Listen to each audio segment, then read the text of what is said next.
Yo, what goes on, everybody? Walking Dead Phoenix here, back again with another episode for you guys. This is Season 1, Episode 6 of JSS, a Walking Dead Miniseries, titled Miles Behind Me. Thank you all so much for the love and support. I do appreciate it, and yeah, let's get into this episode now, shall we? The episode begins with Enid, digging up a grave. As the time keeps flashing forward, we see the grave and it says Ryan on it. Enid looks very upset and depressed. She begins walking and walking and walking. And then she finds the abandoned house from the previous episode. She goes in there and gets reminded of how were things before the final attack against the Marauders. As she sits down on his bed, feeling so exhausted after so much walking, she just puts her stuff down and falls asleep.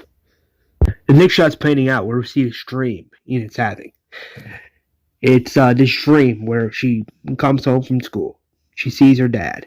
And he's like, "Hey, kiddo, how was school?" And it's like, "Yeah, everything was great." "Where's Mom?" "She's upstairs getting ready." As Enid's like, "That smells great." Enid's dad, Eden's like, "Yeah, I spent all day making this for dinner. What do you think?" As Enid's dad, Eden, removes the thing and it's revealed to be a dead dog, and Enid's like, "What is this?" As Enid looks up, she sees a zombified Greg, and he's like, "You like it? Well, it's supposed to be good."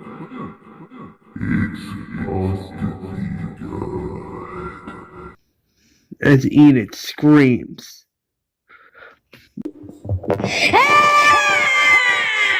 As Enid wakes up, she sees nobody there, and she's like,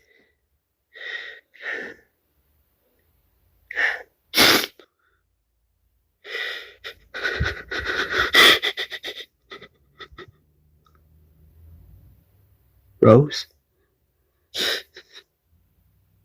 Rose? Are you here?"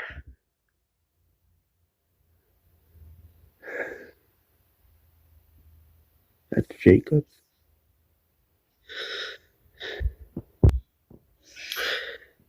The next shot pans out. It's time skip. The wording says a year later. Enid at this point has been on the road for a whole year. Enid is covered in dirt and dried blood. As she is killing multiple walkers. She starts walking down this road, and she just continues walking. This person sees Enid, and this mysterious person is talking with the other person, and this person's like, "It's a girl, look." And then this person's like, "Maybe we can take this person back to our community." The other person's like, "Well, we don't really know this person, so should we do this quietly like the other person?" The other guy's like, "I guess so. I mean, I never say never. We don't want to spook this person by any means." The other person says, "Okay." As Enid sits down right next to this log, she opens up her diary and she starts writing something in there, but it's not shown as to what it is she's writing specifically. As she closes the diary and puts it back in her bag, she sees a spider as she grabs her knife and kills the spider in cold blood. And then this person just walks up to Enid, and this person's like, "Hey, you." Enid takes out her gun and she's like, "Who the fuck are you?" This person's like, "Hey, I don't mean you no harm. I'm not here to hurt you. My name's Aaron." Enid's like, "I give a shit. Unless you don't want me to kill you, I suggest you leave now." Aaron's like, "Listen, we don't mean you any harm. We have a community. And then he fires the gun, saying, "Leave! Now!" Or the next one's going into your skull. This person's like, okay, fine. Come on, Stone, let's go. Come on, let's get out of here. And Enid puts the gun away, and she just runs off. Aaron looks back, and she sees Enid running away. And then we see Enid run through the woods. She continues running through the woods, and she sees a walker and starts killing the walker. But in doing so, she falls on her back. As she tries to get up, she begins to cry a little bit. And she's just missing everyone she lost. She is just in complete and utter sadness. And she is just sad at this point. The next chapter ends out where she exits the woods and she sees this building. And she kicks down the door. She's like looking around the area and there's walkers inside, but there's no walkers inside.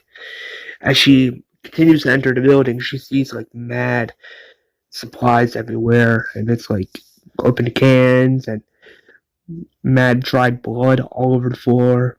Old machines everywhere. It's like that kind of location. She sets her stuff down and she just sits down, not knowing what to do or say. She then gets up, looks outside as she closes her eyes, and she sees this peaceful memory between her and Rose playing when they were just kids. And then the next thing that goes through her mind are walkers. As she opens her eyes, she just cries. As she's walking down the stairs, two walkers come out from the corner, and as she grabs her knife and kills both of the walkers in a badass fashion. She begins walking down the road again as she continues walking. She then enters the woods again as she sees multiple walkers and she starts killing all of them in a brutal fashion. As she's done killing the walkers, she hears a familiar voice. This voice says, "Well, it could be either one side or the other." Enid takes out her gun and then she sees Craig, but it's not really him. It's an hallucination. This hallucination, Craig is like, it's just your thoughts playing with your mind. It's okay. Even though I'm not really here. At least let me be your subconscious. And it's like, you're dead. I saw you die. Craig's like, yes, you did. Unfortunately, this is just a figure of your imagination. Meaning I'm not really here. It's just your head playing these thoughts within your own mind. Making you see things that aren't really there. Now, let's go. As Enid turns back around, she doesn't see the hallucination-like figure of Craig anywhere. Enid then sees Aaron again. Aaron's like, "Are you okay? Who are you talking to?" Enid pulls out her gun again, and she's like, "I thought I told you to fucking leave me alone. How long have you been following me?" Aaron's like, "Well, we weren't really following you, and plus we weren't trying to make you feel uncomfortable by any means. We just wanted to tell you that we have a community just a few blocks away. We think you could probably be a good fit there. It's okay, come out. This is my friend, Stone. He's where I'm from." Stone says, "Good to meet you, Enid." Not Enid. He says little one. Aaron's like, "What's your name?" Enid doesn't say anything. Aaron's like, "That's fine. Here, it's a map. On the map, it's our location. We marked it there on the map for you. If you change your mind, You know where to find us. Come on, son. Let's go. Come on. Enid puts her gun away as she grabs a map and sees the location. As she's sitting down on this log, she's like, this can't be real.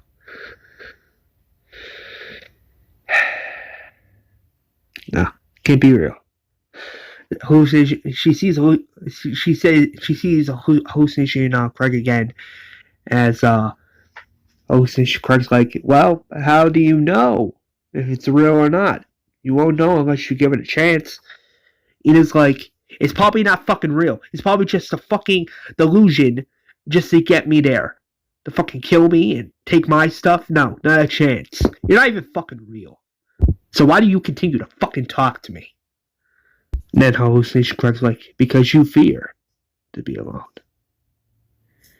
It's what you can't stand. It's something you don't want to accept. As Enid doesn't say anything, as Hallucination Craig is just gone. The next day, Enid wakes up, starts her regular day-to-day routine. She wakes up, drinks water, kills some walkers, as she begins to walk down that same path. As she takes out her map, she sees the thing that Aaron marked for her. It's on the map, around the mark, it says Alexandria. Enid then goes to this location to see if it's actually real or not. She enters the area and sees the sign, the Alexandrian Safe Zone. Enid's like, so this place was legit after all. As she hears the kids in the background. Enid's like, yeah, right. Enid then sees Craig via hallucination one last time. As hallucination, Craig's like, what's stopping you? Huh? What's stopping you from meeting new people? And having a fresh start? Enid then says, what's the fucking point? What's the point? Huh? We live to die. What's the fun in that? What's the point of that? Since you're in my head, right? Craig's like, the point is that you meeting new people and accepting the fact that starting over is the correct mindset for you. It's also what's best for you. So ask yourself this question as I fade away. What do you want? As Enid turns around, she doesn't see Hallucination Craig anymore. Meaning that's the last time he's ever going to see Craig via hallucination. As Enid then cries, she's like, goodbye, Craig. As Enid stands in front of the Alexandrian gates, she knocks on the gates as we see Stone. Stone's like, Aaron, the little girl, we met on the road, she's here. As they open the gates, Aaron sees Enid, and Aaron's like, see, I knew you'd come around. Come on. I'll take you to see the leader that owns the place. Come on. You're safe. As Enid enters Alexandria, and then we see the doors close. And boom. That is the end of this episode. This was the final episode of the miniseries ever. So yeah, there's that. It was a short, final episode, but on this, I don't know, I feel like this was the perfect ending to leave off Enid's story, at least for now, because, well, Well, to be fair, this is not the end of Enid's story. We are going to see her again in the future, so stay tuned for that. And yeah, thank you all so much for watching. Peace out.